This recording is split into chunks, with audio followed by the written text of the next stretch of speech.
So here we are, 8 weeks into our lockdown, only 5 actual weeks left of school. Do you believe it's gone that fast? Yeah, school is actually ending in 5 weeks, so we do need to do a lot of hustle to get our grades up to where we want them to be as we come to an end here. Now today, I'm just going to quickly review what's going on in the Monday memo. You guys are going to be checking your answers for last week's work.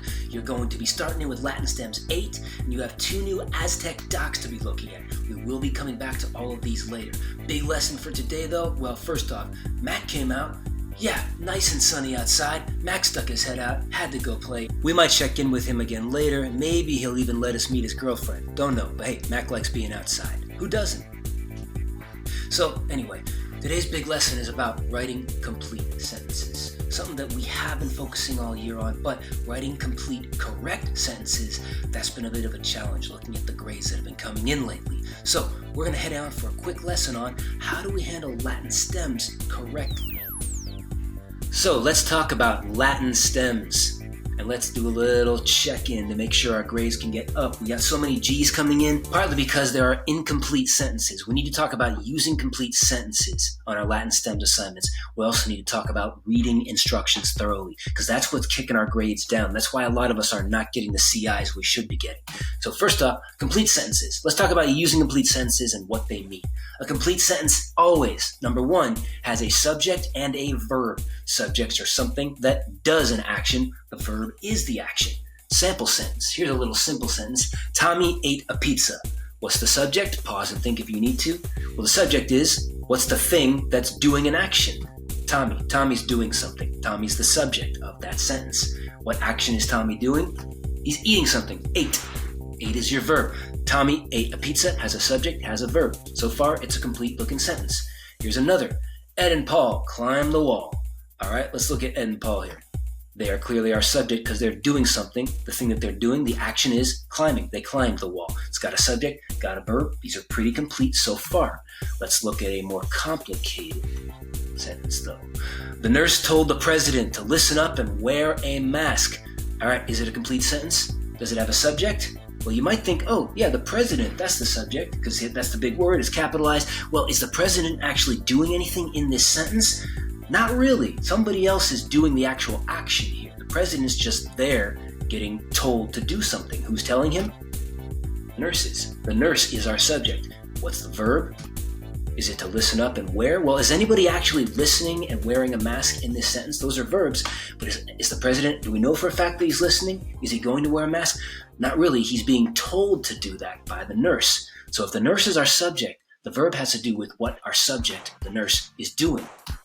And what the nurse is doing is telling the president to listen up and wear a mask. Told, that's your active verb. So far, that's a pretty complete sentence. But there are more complicated rules like express a complete thought. A complete sentence must express a complete thought. If it just said, nurse told the president, that's not a complete sentence. Yeah, it's got a subject and a verb, but it needs to come together. What did she tell the president? Why? It needs to have a complete thought. It also needs to make sense on its own. Does that sentence make sense on its own? Sure. Something about a nurse telling the president to do something because he needs to listen better, doesn't he? Step 4. Do we need no extra information to clarify the purpose of that sentence? Well, in this case, it's just a standalone sentence, so we don't even know what his purpose is. Looks fine to me, though. It is a complete sentence for our purposes here. However, well, when you look at your instructions, you'll see more complicated instructions like this in Activity 2. It talks about answering with complete sentences, using bold words, showing our knowledge of the stem's meaning. To answer this question, you need to write a complete sentence that has a very clear purpose and that works as a standalone sentence, giving us all the information we need just from the answer. How does that work? Well, let's dig into it. So first, let's look at that question up close. The question is, what is one country that is still run by a monarchy? That's a question from this week's homework. So let's start with an answer that a Patrick Starfish would give. As always, we'll start with Patrick. We don't want to pick on him too much, but we don't want to make the same mistakes as him. He's here to help us learn. So Patrick says, I'm going to do my research. Here's what he does. He's taking a look at his assignment. He says, okay, what is one country that is still run by a monarchy? Well, let's chuck it into the Google machine, see what we can get. So I'm going to Google countries with monarchy. Countries with monarchy governments, maybe. Let's see what comes up. Oh, I got a list of world leaders, list of current monarchies. Oh, that's on Wikipedia, though. Do we want to use Wikipedia? That's not our favorite.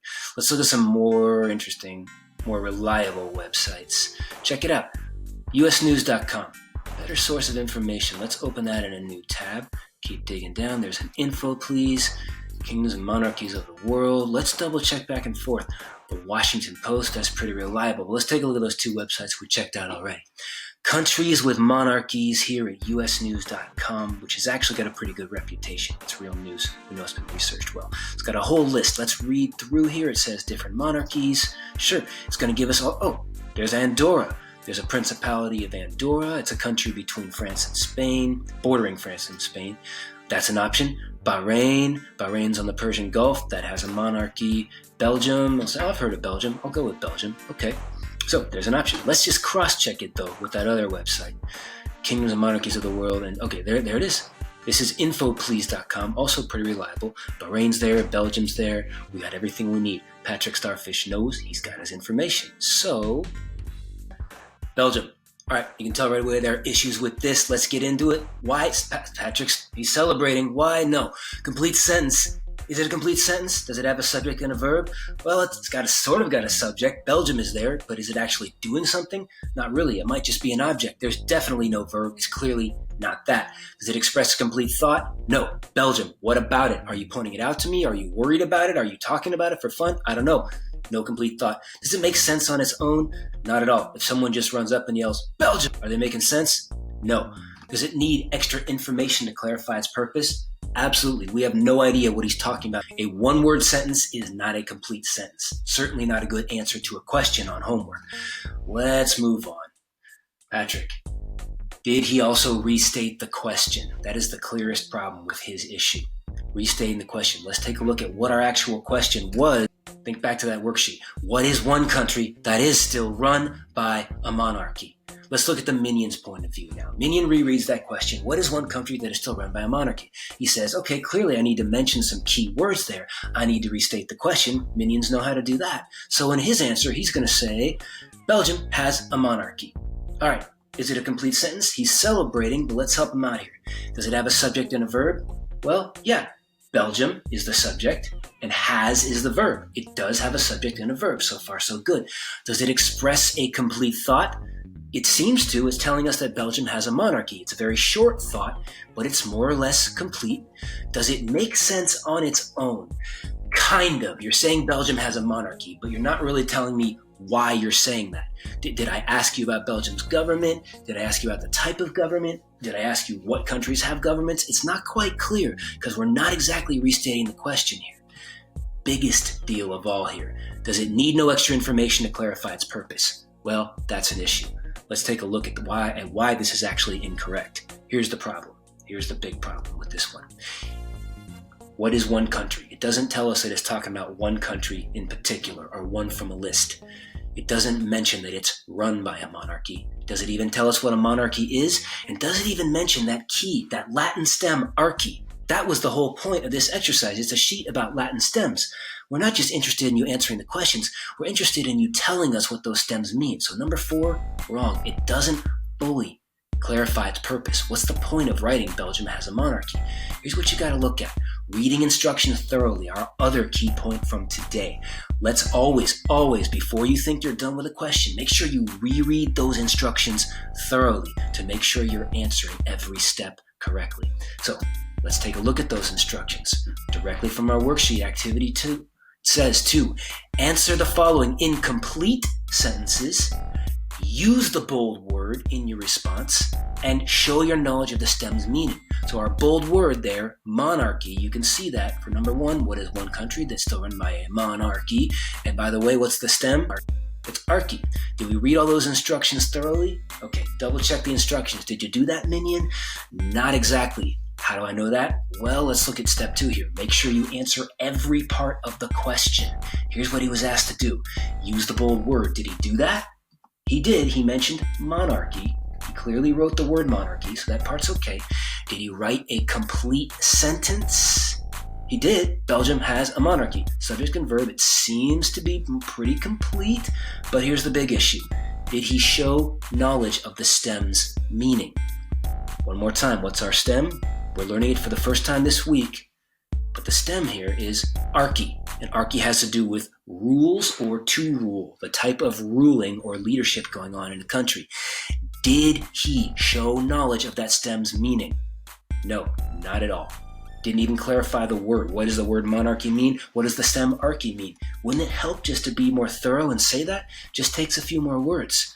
So, didn't do that? I can't accept that answer. This Minion is getting a G at best, and if the entire worksheet is like this, possibly even lower. So Minion, I'm sorry. Let's look at an actual Krueger level answer here. So we come to the question, what is one country that is still run by a monarchy? We did our research. We figured out Belgium is an acceptable answer. And the Krueger thinks deeply. The Krueger says, okay, I got to go through all three steps. I even use the bold word. I need to show my knowledge of the stem. The stem is archy. Here's my answer. He says, Belgium is a country that is still run by a monarchy. Belgium's government is controlled by one person, and archy means to rule. Is he correct? He got the definitions right. Let's look closely at the sentence, though. Now, is it a complete sentence? Does it have a subject and a verb? It's actually got plenty of them. It expresses a complete thought. It does make sense on its own. It needs no extra information to clarify its purpose. Look at that question again. Did it say that there's one country? Did it say we're talking about monarchy? Absolutely. Did we double check the instructions properly? Let's take a look. Is the following a complete sentence? Well, it's got a subject, it's got a verb. Belgium's a subject, is the verb. It's actually got a second subject, Belgium's government, and a second major verb. That government is.